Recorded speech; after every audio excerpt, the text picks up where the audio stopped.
दिलगिरी व्यक्त करतो आणि साहजिकच आहे ज्या ज्या मतदारांनी जिथे जिथे अगदी चांदा ते बांदा शिवसेना आणि शिवशक्ती म्हणजे शिवसेना, महाराष्ट्र नवनिर्माण सेना आणि राष्ट्रवादी यांच्या युतीला मतदान केलेलं आहे त्या सगळ्या मतदारांना आणि तिन्ही पक्षाच्या कार्यकर्त्यांना मनापासून धन्यवाद देतो आणि अभिनंदन पण करतो।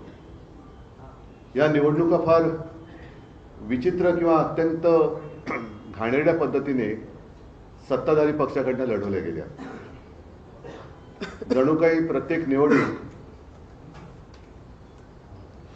ही निवडणूक म्हणजे अगदी त्यांच्या जीवन मरणाचा प्रश्न आहे अशा पद्धतीने ते साम दाम दंड भेद याच्या पलीकडे जाऊन सर्व काही त्यांनी वापर केला। धाक दपटशा, पैशाची लालूच दाखवली, आमिष दाखवलं। काही जणांना आमच्या शिवसैनिकांना तडीपार करण्याच्या नोटिसा केल्या, काही जणांना अटका तिकडे झाल्या, काही ठिकाणी दंगली भडकवण्याचे प्रयत्न झाले। अगदी ठाण्याला गेलो होतो, तिथे आमच्या काही कल्याण डोंबिवली असेल, ठाणा असेल इथल्या उमेदवारांना पैशाची आमिष पण देण्यात आली। काही ठिकाणी जोर जबरदस्तीने त्यांना उमेदवाऱ्या मागे घ्यायला लावल्या आणि या सगळ्या गुंडागर्दीला न डरता ज्या ज्या उमेदवारांनी ही लढत दिली आणि ज्या ज्या मतदारांनी निर्भयपणाने मतदान केलं हे सगळेजण खरोखर लोकशाहीचे रक्षक आहेत। मुंबईमध्ये आमचा महापौर होणार आणि व्हावा अशी आमची एक इच्छा होतीच, आजही आहे। तो आकडा आम्ही आज तरी काही गाठू शकलेलो नाही, पण या सर्व त्यांच्या खेळाला उत्तर देऊन जे काही निकाल लागले, जे काही यश शिवशक्तीने मिळवलेले आहे त्या निकालाने सत्ताधारी पक्षाला तर घाम फोडला आहे नक्कीच। कारण त्याने एक्झिट पोलचे आकडे असतील किंवा आणखीन काही गोष्टी असतील, या सर्व म्हणजे एकही प्रयत्न त्यांनी असा सोडला नाही की जिथे शिवसेना नामोहरम होईल। एका गणिताचं काय उत्तर मला मिळालेलं नाही। अगदी विधानसभेला सुद्धा किंवा लोकसभेला असेल, माझ्या नक्की लक्षात नाही, मोदीजींची सभा झाली होती शिवतीर्थावर, खुर्च्या रिकाम्या होत्या। विधानसभेला असेल, याही वेळेला आमची सभा झाली, मी आणि राज पहिल्या प्रथम शिवाजी पार्कला एकत्रित आलो। एकत्रित तर यापूर्वी सुद्धा होतो, शिवसेना प्रमुख होते तेव्हा, पण एका व्यासपीठावरनं आम्ही भाषण केली, आदित्यने पण केलं। आपण सगळेजण साक्ष आहात शिवाजी पार्क कसं फुलून गेलं होतं। त्याच्या दुसऱ्या दिवशी सगळी जी काय खुर्च्यांची गर्दी होती ती गर्दी, त्या गर्दीचा प्रतिसाद म्हणजे आमच्याकडे गर्दी जमते पण मतदान होत नाही, पण त्यांच्याकडे खुर्च्या मतदान करू शकतात हे पहिल्या प्रथम आम्हाला कळलं। रिकाम्या खुर्च्या मतदान कशा करू शकतात, हा एक न सुटलेलं उलगडलेलं कोड आहे। एकूणच काय तर त्यांनी शिवसेना संपवण्याचा आटोकाट प्रयत्न केला आणि त्यांनी जे काही पैशाचं वाटप केला गेल्या 4 दिवसामध्ये निवडणुकीच्या आधी, तो 4 दिवसापुरता वाटप नव्हता, गेले 4 वर्ष हे पैसा पेरत होते। आमचे जे काही निवडून आलेले नगरसेवक होते, मी मुंबईपुरतं जर बोलायचं झालं तर जवळपास अर्ध्याधिक नगरसेवक त्यांनी त्यांच्या गळाला लावले होते, ते आता गाळाला गेले। 4 वर्ष त्यांनी त्यांच्या आमदारांना, नगरसेवकांना, नगरसेवक नसताना सुद्धा काही पदाधिकाऱ्यांना सुद्धा विकास निधीच्या नावाखाली आम्हा पैसा वाटला। अगदी निवडणुकीच्या तोंडावर सुद्धा प्रेशर कुकर असेल, मिक्सर असेल, साड्या असेल, म्हणजे प्रचंड तिकडे हा कालचा का परवाचा लोकसत्तेचा अग्रलेख चांगला आहे। हा पैसा येतो कुठून, या पैशाचा सोर्स, त्या सोर्सच्या मागे ईडी, इन्कम टॅक्स, सीबीआय लागत कशी नाही, आणि एवढं करूनही जो अमाप पैसा वाटला जातो, मग साधारणतः 2015 साली काळा पैसा नाहीसा व्हावा, गैरव्यवहार थांबावा म्हणून आपल्या मोदीजींनी जी नोटबंदी केली होती ती नोटबंदी अयशस्वी झाली का, याचं उत्तर सुद्धा हे कोणीतरी शोधलं पाहिजे। भारतीय जनता पक्षाने कागदावरती शिवसेना संपवली असेल, पण जमिनीवरची शिवसेना ते संपवू शकत नाही, हे कालच्या मुंबईच्या महापालिकेच्या निवडणुकीने आणि इतरही जिथे जिथे शिवसेनेला मतदान केले त्या मतदारांनी दाखवून दिलेले आहे. थोडक्यामध्ये शिवसेना कागदावर संपवली असेल पण जमिनीवरची संपू शकत नाही. आणि भारतीय जनता पक्ष हा पक्ष कागदावरती आहे पण जमिनीवरती नाहीये. कारण तो जर का जमिनीवरती असता तर त्यांना पक्ष फोडावे लागले नसते, त्यांना पुसली जाणारी शाही वापरावी लागली नसती, यंत्रणेचा दुरुपयोग करावा लागला नसता, नियम बदलावे लागले नसते. आणि आज देखील जे साधे साधे शिवसैनिक, अगदी महिला पुरुष निवडून आलेले आहेत ते साधे आहेत. प्रचंड पैशाच्या धबधब्यासमोर निष्ठा कशी ताठमानेने लढू शकते आणि जिंकू शकते हे या शिवसैनिकांनी दाखवलेलं आहे. मी सर्व मुंबईकरांना खास धन्यवाद देतो. मला मुंबईकरांकडनं आणखीन अपेक्षा नक्कीच होती, कारण ज्या काही 25 वर्षात जी काही आम्ही सेवा केली, ज्या काही सुधारणा केल्या, त्या सुधारणा आम्ही सर्वांसमोर ठेवलेल्या होत्याच. कोविड काळात जे काही काम केलं, मुंबई मॉडेल हे जगभरामध्ये त्याची एक प्रशंसा झाली. हे सगळं पाहिल्यानंतर मला असं वाटलं होतं, म्हणजे आम्हाला सगळ्यांनाच असं वाटलं होतं की मुंबईकर अधिक आशीर्वाद आम्हाला देतील, भरघोस आशीर्वाद देतील. ठीक आहे, आशीर्वाद जरी त्यांनी मोठ्या प्रमाणावरती दिले नसले तरी दिलेत, ते भरपूर दिलेले आहेत. विशेष म्हणजे जे शिवसेनेचे गड आहेत, मराठी पट्टा, या मराठी माणसांनी शिवसेनेवर असलेला त्यांचा आशीर्वादाचा हात हा तसाच ठेवलेला आहे. यापुढे महापालिकेमध्ये आता शिवसेनेचे किंवा सर्वच पक्षांचे लोकप्रतिनिधी हे सभागृहात जाणार आहेत आणि ते गेल्यानंतर मुंबई महापालिकेची तिजोरी यांनी कशी लुटलेली आहे, कसे कसे गैरव्यवहार यांनी केलेले आहेत याचा भांडाफोड तर नक्कीच होईल. पण एक कर्तव्यदक्ष मुंबईकरांचे लोकप्रतिनिधी म्हणून शिवसेना, महाराष्ट्र नवनिर्माण सेना आणि राष्ट्रवादी यांचे लोकप्रतिनिधी हे काम करतील. आम्ही जो काही वचननामा जनतेसमोर ठेवला आहे त्याचा सुद्धा आम्ही नक्की पाठपुरावा करू. आणि मुंबईकरांची जमीन ही मुंबईकरांसाठीच वापरली जाईल हे सदैव दडपण आम्ही ह्या मुंबई लुटणाऱ्यांवरती ठेवू. याच्या पुढे आपल्याला काही प्रश्न असतील तर विचारा, मी उत्तर द्यायचा प्रयत्न करेन. माईक फिरवायचं म्हणजे तो महापौर बनवण्यासाठी प्रयत्न करणार. नाही, माईक फिरवा का म्हणजे तुम्हाला तुमचा आवाज पण याच्यात येईल. हा माईक चालू करा. हा चालू नाही, हा चालू नाही. हे इथे बटणे करे नाही, चालू नाही, बंद.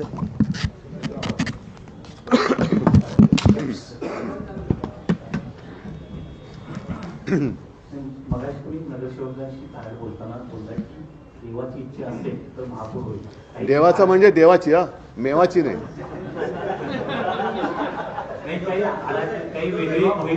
नाही नाही, असं नाही. शेवटी आम्ही हारलोय असं काय माझी मानसिकता नाहीच आहे.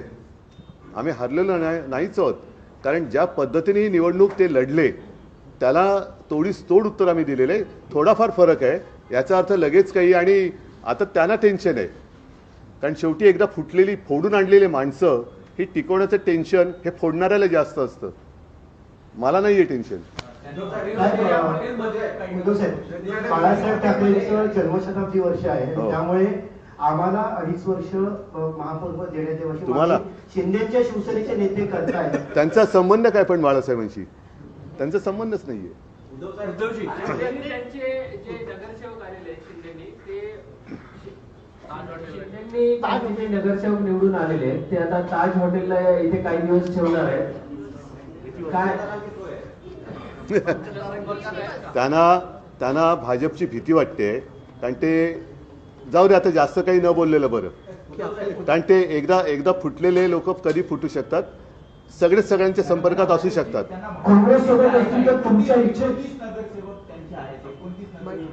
त्यातले आमचे किती फोडलेले आहेत?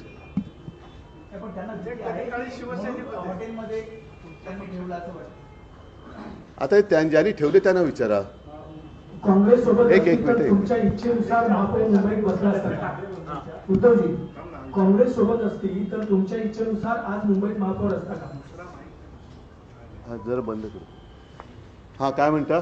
काँग्रेस सोबत असती तुमच्या तर आज तुमच्या इच्छेनुसार मुंबईत महापौर या असतं. अशा प्रश्नाला काय म्हणतात माहितीये ना, आत्याबाईला मिशा असतातच. माईक इथे दिलं. उद्धवजी अशी म्हण आहे मराठीत. माईक घेऊन बोला सगळ्यांनी, तिकडे घेतो माईक. उद्धवजी, आतापर्यंत महापालिका इतिहासात शिवसेना भाजप युती असताना भाजप महापौर पदापर्यंत पहिल्यांदा पोहोचते. याआधी उपमहापौर पद त्यांनी भूषवलेलं आहे. तर पहिल्यांदा मुंबईचं महापौर पद भाजपला येत आहे हे आता जवळपास स्पष्ट आहे. तर त्यावर तुमची प्रतिक्रिया काय की पहिल्यांदा मुंबईचा भाजपचा महापौर होतो आहे? बघा, एक सांगतो, आमचा महापौर होईल असा आत्ता आकडा दिसत जरी नसला तरी मी कुठेही किंवा शिवसैनिक कुठेही खचलेलं नाहीये. त्यांच्या लेखी जरी आमचा तो पराजय असला तरी आमच्या पराजयाला सुद्धा तेज आहे आणि त्यांचा विजय हा डागाळलेला आहे. आणि ज्यांच्या सहकार्याने ते जर महापौर बनवत असतील तर ज्यांच्या आधारावर ते महापौर बनवणार आहेत त्यांना लाज वाटली पाहिजे की आपण काय केलेलं आहे. त्याच्यामुळे मला काही हा प्रश्न पडलेला नाही आहे तो बसावा न बसावा, पण ज्यांची मदत घेऊन आणि म्हणे बाळासाहेबांचा विचार हा शिवसेनेचा महापौर बसवणे हा आहे आणि ती शिवसेना असली ही मी बघतोय. त्याच्यामुळे त्या लोकांनी, गद्दार लोकांनी विचार केला पाहिजे की आपण काय कोणतं पाप करतो आहोत आणि हे पाप करणं, हे पाप केल्यानंतर मराठी माणूस त्यांना काय म्हणणार आहे हा विचार त्यांनी केला पाहिजे. माईक घे, माईक घे. या माईक आवाज येतोय का रे? हा तर लांबून नाही, आवाज मुंबईसह इतर ज्या महापालिकांच्या निवडणुका पार पडल्या त्यांचं मतदान झालं त्यामध्ये भाजप सर्वाधिक मोठा पक्ष दिसते. तिकडे शिवसेनेला मात्र कमी जागा मिळाले. मात्र या सगळ्यामध्ये भाजपला त्याचा फायदा झाला असं वाटतं. भाजपचा इरादा तोच आहे ना. त्यांनी मधल्या काळामध्ये म्हणून मी अनाकोंडा म्हणालो ना की त्यांनी 29% म्हणजे तोपर्यंत यांना सगळ्यांना गुंडाळून वेटोळ्यात गुंडाळून टाकणार आहेत ते. आणि अंबरनाथमध्ये त्यांनी ते केलंच.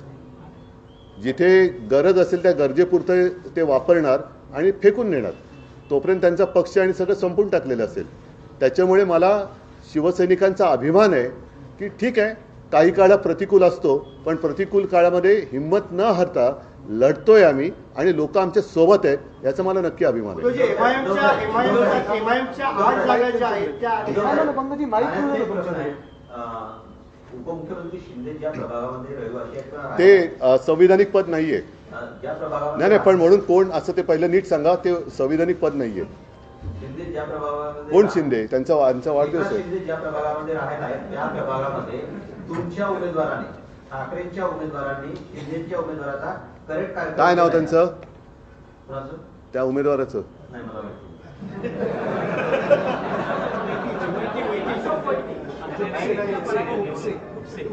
जोरात बोला ना.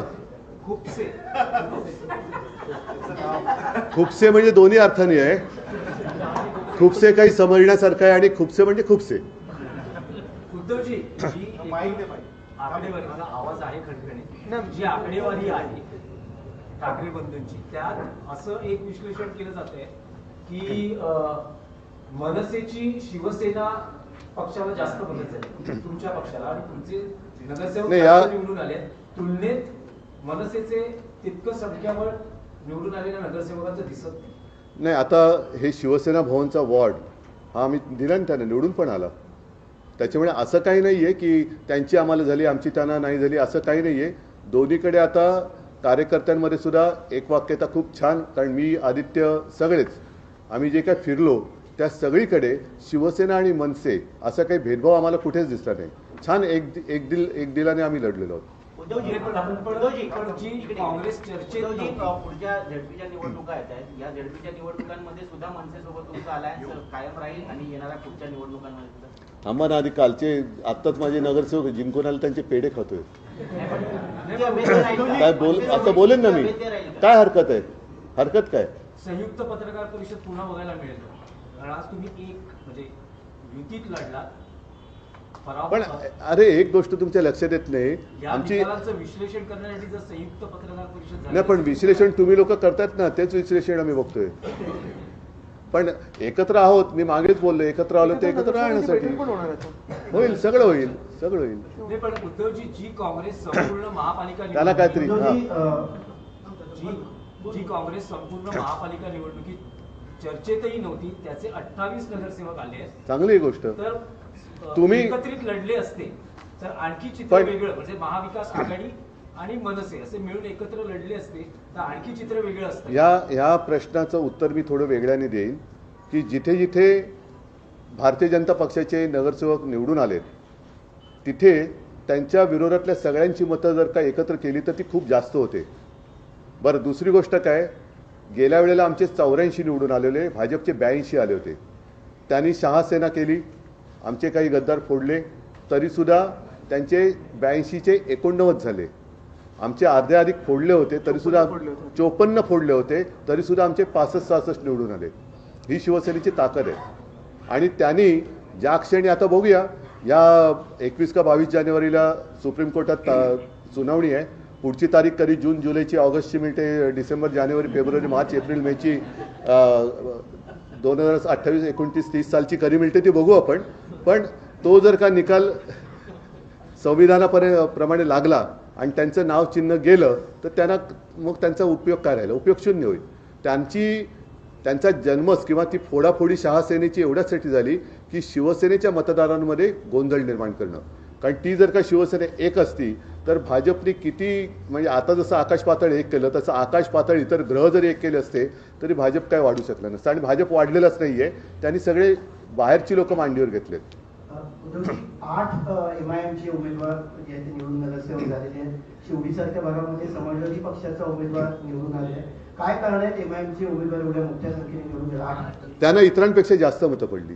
पण काय राजकीय गणित काय ठीक आहे, राजकीय गणित काय आहे की मुंबईत 8 MIMचे नगरसेवक? अरे पण मी कसं सांगू ते? भाजपने जो हिंदुत्वाचा मुद्दा घेतला होता त्यानंतर सोडला आता? त्याचा फायदा झाला असं वाटतंय का एकूणच या नाही, निवडणुकीत? भाजपने पद्धतीकडे गेली असं वाटतं का? भाजपने हिंदुत्वाचा मुद्दा कधीच घेतला नाही. ते त्यांचं निवडणुकीचं ढोंग आहे. त्याच्यामुळे हे ढोंग आता हिंदूंना पण कळायला लागलेलं आहे. नाही, आवाज इथून येत नाही म्हणून. लांबा परळ तुमचा बालेकिल्ला राहिलेला आहे, तो शाबूत आहे. दुसरीकडं प्रभाग क्रमांक 173 मध्ये जो 30 वर्षापासून तुमच्या हातात होता तो ढासळलेला कुठला? शिल्पा पिटुस्कर भाजपच्या विजयी झालेल्या नाही, एरिया कोण, मला असं आकडे. हां, ठीक आहे. मग तसं काही ठिकाणी त्यांच्या पण जोगेश्वरीमध्ये आमची निवडून आलेली आहे, जो त्यांचा बालेकिल्ला होता. सचिन पाटील निवडून आलेले आहे. असं होतात ना. बघा, लोकशाहीमध्ये या गोष्टी घडत असतात, पण त्या प्रामाणिकपणे व्हाव्या. आम्ही त्यांची मतचोरी पकडून दिली, दुबार मतदार पकडून दिले, त्याच्यानंतर सगळ्या गोष्टी आम्ही नंतर ते काय पाडू बिडू सगळं आणलं होतं. ह्या सगळ्या गोष्टी मुंबईमध्ये आम्ही जागरूकतेने होऊ न दिल्यामुळे त्यांना एवढ्या मोठ्या प्रमाणावरती चोरीमारी करताना आले. पण तरीसुद्धा अगदी झालीच नाही असं मी नाही म्हणणार. थोड्या दिवसात त्याची पण माहिती आम्हाला मिळेल. उद्धवजी, आपल्या सगळ्यांचं अभिनंदन. आपण मुंबईचा विचार करू, ज्या आक्रमण होते जमिनीवर, ते गिरगावमध्ये पण झाले, दादरमध्ये पण होत आहे, पण असा विचार करून आपण एकत्र आलो. आता या काळामध्ये म्हणजे खूप असं विचारपूर्वक बोललात की आम्ही शिवसेनेला बाजूला काढलं. मराठी माणूस म्हटल्यावर आपल्या दादरमध्ये पण इथे आल्यानंतर आम्हाला वाटतं की आधार होते बाळासाहेबांचं. तर आता हा विचार करून आपापसात भांडण्यापेक्षा समजा जे नगरसेवक गेले ते जर परत आले तर मग शिवसेनेचा महापौर होऊ शकतो असा विचार केला जाईल. तुमच्या संपर्कात असतील तर घेऊन या.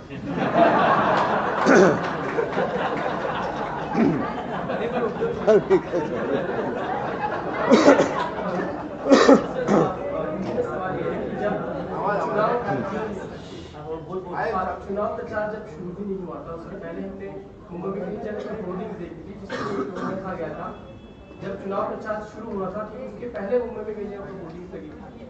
अब नहीं तो कभी नहीं, यही वक्त है मुंबई को बचाने का, मराठी मानस को साथ आने. क्या वो वजह आप देखते हैं कि इतना प्रचार होने के बाद भी मुंबई का जो आप चाहते थे कि महापौर आपके पार्टी का वो होने वाली स्थिति अभी है नहीं? सवाल ये कि प्रचार आपने किया उसकी वजह से उसके बाद भी आपको जो संख्या नहीं, लेकिन इसीलिए मैंने कहा ना कि मुझे तो अपेक्षा थी कि जो भी काम हमने पिछले 25 साल में किया, खास कर कोविड के समय में किया, तो मुंबई के मतदाता हमारे साथ रहेंगे और वो रहे भी, बिल्कुल नहीं रहे ऐसे नहीं बात हुई है। और खास कर मराठी इलाका जो है, वहाँ के सारे मराठी जो जनता है वो हमारे साथ है ही, और साथ ही साथ कोई नॉन महाराष्ट्रियन भी है, अन्य धार्मिक भी है, वो भी हमारे साथ है। अपेक्षा तो और थी ही, अगर हमारे 100 भी आ जाते तो लगता अरे और 25 आने चाहिए थे। तो ये तो हमेशा रहेगी और रहनी चाहिए, इसलिए तो काम करना पड़ता है। लेकिन एक बात और चली, उत्तर भारत में खासकर जो ये कहा गया, अगर बटोगे तो भी पिटोगे और नहीं बटोगे तो भी पिटोगे, इसका नुकसान हुआ कहीं ना कहीं लोगों के मन में। ये जहर फैलाने वाले हैं कौन? और यही तो मेरा सवाल था कि नहीं, ये क्या कहा था आपने, बटेंगे तो पिटोगे, तो ये जहरीला प्रचार किया किसने? नहीं, फिर अगर मैं ऐसी बात कहूँ, हम ट्रैक बदली हो जाएगा। मॉब लिंचिंग वगैरह करने वाले जो लोग हैं, वैसे तो कभी कुछ हुआ नहीं ना, और हमने तो कोविड के समय में ना मैंने कभी किसी की भाषा देखी थी, ना कभी मैंने किसी का मजहब पूछा था। मैंने तो मेरा कर्तव्य निभाया था और हमने हमेशा निभाया। जो भी कोस्टल रोड किया है या पानी की समस्या है, हर घर में जाता है, पानी भी जाता है, हर कोई वहां से जाता है। अंकित वगैरह तो उसी वोट्स पे तो आए। हाँ, अंकित आए ना, हमारे कुछ लोग दिल्ली में, मागाठाणे में, अन्य गोरेगांव में आए हैं। जैसे आदित्य कह रहा है कि उत्तर भारतीयों ने भी हमें वोट तो किया ना। भाजपचा महापौर होणार आता जवळजवळ सिद्ध झालेले आहे, पण आता मुंबईची चावी आता दिल्लीकरांच्या हातात जाणार, हे रोखण्यासाठी आपलं काय पावलं असेल? त्याच्यासाठी तर आम्ही सांगत होतो ना ओरडून, त्याच्यासाठी तर आम्ही सांगत होतो की अफगाणिस्तान होऊ देऊ नका। आणि साहजिकच आहे की महापालिकेच्या निवडणुकीत आम्ही काही कमजोर नाही आहोत, आमची संख्या पण भरपूर आहे आणि रस्त्यावरती तर आम्ही आहोतच। देवेंद्र फडणवीसांनी आता संभाजीनगरच्या माहिती दिली की अजून मला उद्धव ठाकरेंच्या शुभेच्छा आलेल्या नाही, अपेक्षा आहे सर, इथे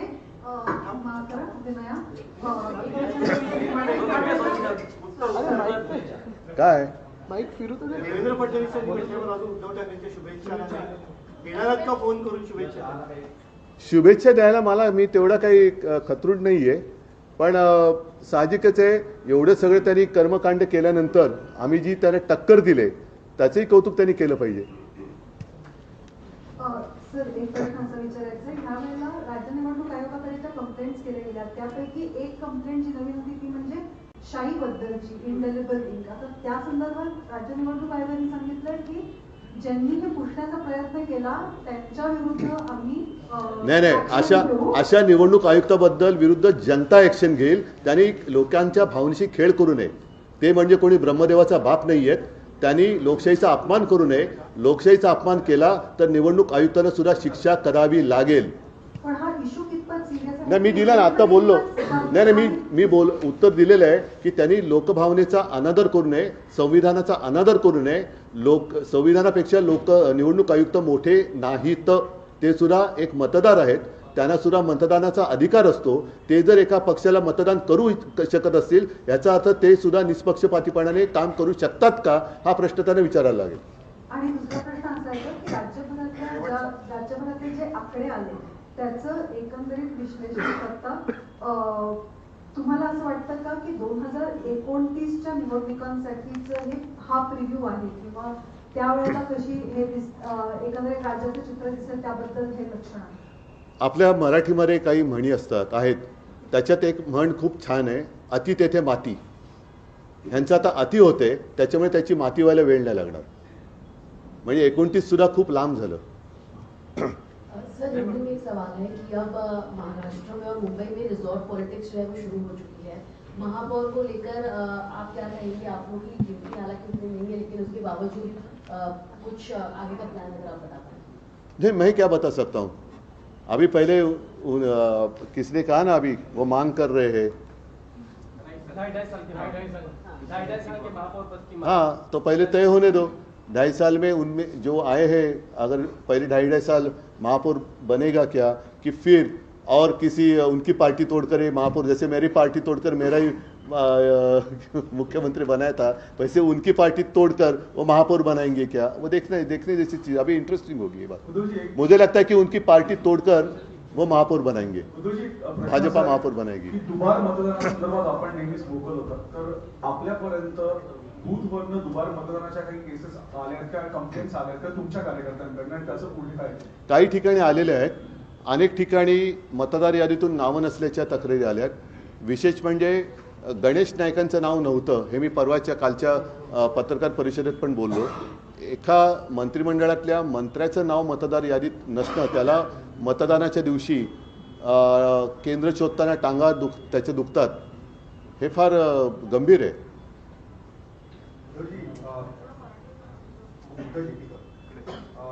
मुंबईमध्ये आता आकडा तुम्हाला गाठला, पण बाकी महानगरपालिकेमध्ये लोकसंख्या बाजूच्या पडत जिथं 2000 आता अलीकडच्या विधानसभा आणि लोकसभेमध्ये सुद्धा आपल्याला चांगली मतं मिळाली, खासदार आणि आमदारही निवडून आलेले, परभणीमध्ये मिळाले ना चांगली, बाकी ठिकाणी बाकी नाही। म्हणून मी काय म्हटलं की जसं काही ठिकाणी जरा एक संभ्रमावस्था आहे, जरूर आहे, हे मान्य करावं लागेल।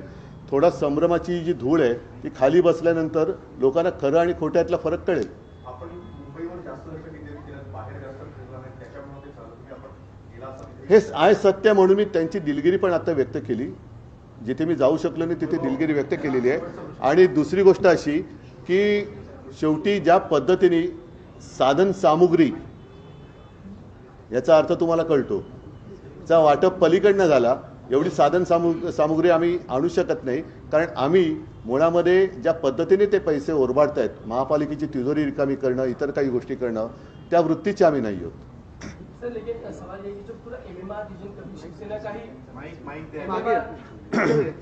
मैं विचार तुमच्याकडे माहिती तुम्ही एमएमआर रीजन पूरा शिवसेना का कभी बेल्ट रहा है, रहेगा ना, वापस आएगा। अभी इस वक्त भी हम देख रहे हैं कि जो ठाणा आपका कभी गढ़ था, अभी वहाँ एकनाथ शिंदे की पूरी तरह से सत्ता है, केडीएमसी है, आगे नवीन देखो ऐसी नहीं एक बात ऐसे कि जैसे सीजन होता है, पतझड़ तो होती है, फिर से नए पत्ते आते हैं, तो अभी फिलहाल कुछ जगह पर पतझड़ हुई होगी, नए पत्ते आएंगे, कोपले फिर फुट आएगी शाख पर। लोगों के साथ पहुंच सकते थे आप प्रचार में, नहीं पहुंच पाए। चला वैभवशाली विचार आहे बाबा। नमस्कार, जय महाराज। अरे वाह, धन्यवाद।